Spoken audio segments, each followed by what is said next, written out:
You are by far the most excruciating, difficult, stubbornly obnoxious woman I've ever met in my entire life. I fucking love you. Oh, he's so sensitive. He's romantic. I bet he's sweet, right? Well, I mean, yeah. When he's not being an emotional fucking terrorist. Oh. I love the way you see the world, Marie. Right ahead. Yes, sir. Yes, sir. What's up, JD? How you doing? I mean, John David. How you doing, sir? Nah, JD's fine, man. All good, man. How are you, man? I gotta ask, man. I mean, this might be the easiest question to ask. You know, how great is Zendaya? I mean, like she's like the maturity, everything of her, like on set, like you've had like a front row seat.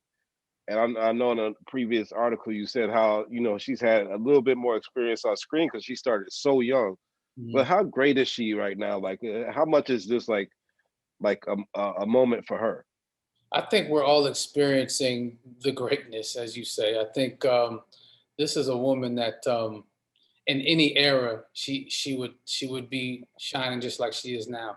She has this classic grace about her that could like that would exist, that she would be thriving in the silent films era too. It's a lot of times when she doesn't even, when she has no dialogue, there's still a story there she's telling.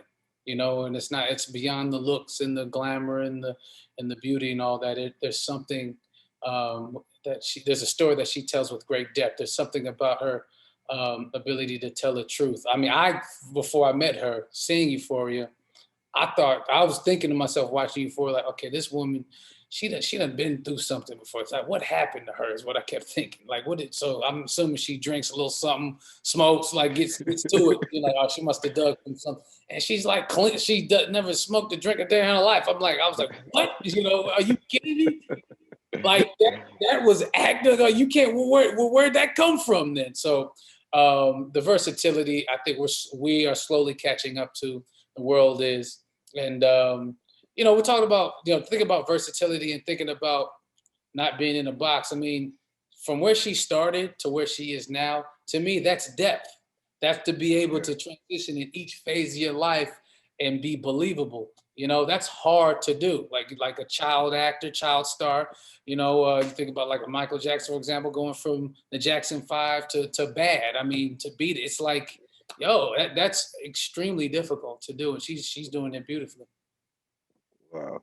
Is black and white coming in style? I mean, back in style, because I mean, with the Mank and this and WandaVision and the 40-year-old. Artist and Roma, it seems like over the last several years we've had like this refascination with black and white movies, and I wonder just from a creative side, like what story does the black and white tell? Like what character is that in this movie? Well, to me, in our film, I can't speak to others. I saw Mank, 40-year-old version was beautiful films to me. To me, though, in our film, it honestly, just from an actor's perspective, it's like we're front and center.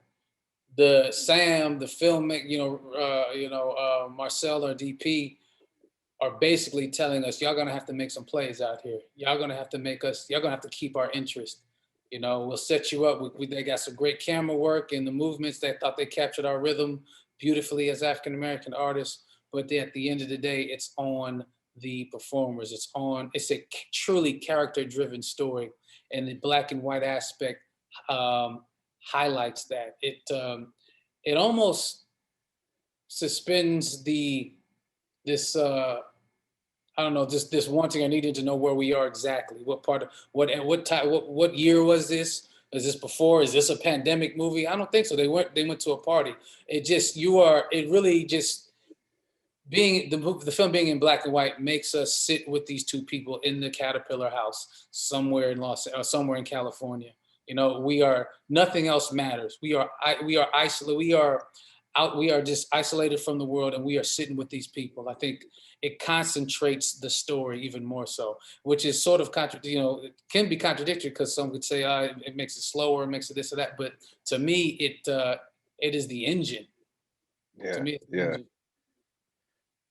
When you look at the story and you see like all the elements that goes behind the scenes of this uh fictional director character that you're playing. I wonder, just as an actor, like how much does the exterior play into your performance? Like how much does whatever relationships you're going through or whatever else that's going on play into your performance when you come on screen? Because it seems like this is like essential for this director, which I know is like a different element, but like Mm. how does that play into, like, I know you can't speak for every actor, but how does like your outside world make your performance different on screen? Well, I outsource quite a bit. I think about my experiences. My sister, who was a producer on this film, has gone through being a black woman behind the scenes. How hard it is. I think about like an Alfred Woodard. She's been putting great work. She's one of my favorite actresses. I mean, she's so versatile as well. She's multidimensional. She can make you laugh, cry, and be disgusted in the same film. Like Yeah. I'm thinking about what are some of her frustrations. I think about some of Denzel Washington's frustrations, Morgan Freeman's. They came up in another era. Spike Lee's frustrations, who we mentioned in the film, in the 90s and the 80s, and even before that, of what it's like being an African American artist. I think about those things and what might be said behind closed doors, or in the comfort in the comforts of their own home. And to be able to say these words, um, to I think every artist, every chef, every creative can relate to not wanting to be put in a box, and that's just bottom line, and that's what he's dealing with. That's what Malcolm's dealing with. Identity is another thing that I can relate to. Is the reason I do what I do. Is the reason I played football was to have my own identity. The reason I wasn't doing press early on was to form my own identity. I just want the work to be shown, and I don't want it to be about anything else. I know it's inevitable, but at least I can establish myself, and I'm still trying to do that. But like he's screaming about identity, and in some ways, I guess I still am as well. Speaking of football, I know the Rams got it handed to them today, and I wonder, like you being, you know, ex college and ex professional football player, does that bug ever hit you now? I mean, I know you're past the running back prime age either way, but do you ever just think about, like, what could have been on the football on the gridiron when you watch these things, or is it just something in the past now for you? God bless the brothers, man. God bless those young men on the gridiron Sunday, giving it up. I just putting it all on the line, especially during the playoffs. I don't miss it. I miss the camaraderie. I do miss certain aspects of it, but ultimately, I feel for them. It is so freaking dangerous. It's so dangerous, Yeah. and I couldn't believe. I knew why I was doing it, so I had different motivations why I was able to endure certain injuries and ailments because of what I was on a mission for. But this is what I wanted to do the whole time, and it took that to get me to where I am now. But I love football. I think it's the greatest game on the planet, and I love the lessons it taught me. I love how it brought people from all different walks of life that may think one way about a certain type of person, a certain issue, whatever, political, whatnot, and they can grow from that and learn something from somebody else. Yeah. And in sport, and trying to accomplish a goal, a team goal, which is to win. And it's done some beautiful things. There's a lot of humanity in the sport, in the game. I'm not going to say the business necessarily, but in the sport and in the game. And I am pro player always.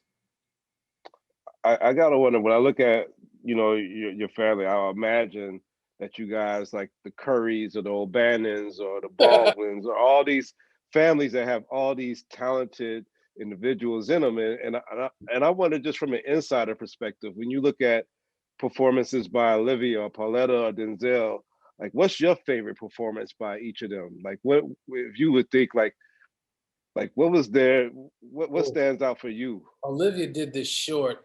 She plays like she's in the nation, and I think that was in black and white too. And it was I was I was speechless. I mean, she held every frame. She has this ability that I wish I had. Like she can tell, like Zendaya too, like she can tell a story without saying a word. Like she is so powerful on screen. My sister Olivia, like she's incredible. I saw her on stage, Glass Menagerie, same thing. So now I'm thinking, all right, not only can she do it on screen, she can do it on stage too. Sometimes you can't do both. One, might be a better theater actor than you are film and TV. Well, she has it all in her game. She can rebound, shoot, pass, dunk, set picks, all that. Lock up. I'm like, Dad, go on. My mom, I love the way Spike used her in the show, and I wish they would have kept going. It's and I love my mom's taste and her ability to spot false moments, and I really appreciate that. My father, look, what don't I like about it? Everything he does, it's like he has this ability to be. He doesn't even, you can't even, like, leading man, character actor, and then the anomaly. Like he can do it all. He can do it all. Yeah. So Yeah. and everything he does, I'm into. Well, man, everything you've done, I've been into. I love the elements you have, from a Christopher Nolan to a Spike Lee to this director. Like, I feel like you got a great mix of interaction and building. You as an actor, and Peter Berg with Baller. Like, you've been doing such great work, and I just can't wait to see all the stuff that's ahead of you. And this is a great picture to just have you and Zendaya on film. Two actors that are great. I really loved it, and I wish for all the great stuff to come to you that's coming your way. Appreciate Thanks it. for taking the time, and I can't wait till we see each other on the other side of this pandemic.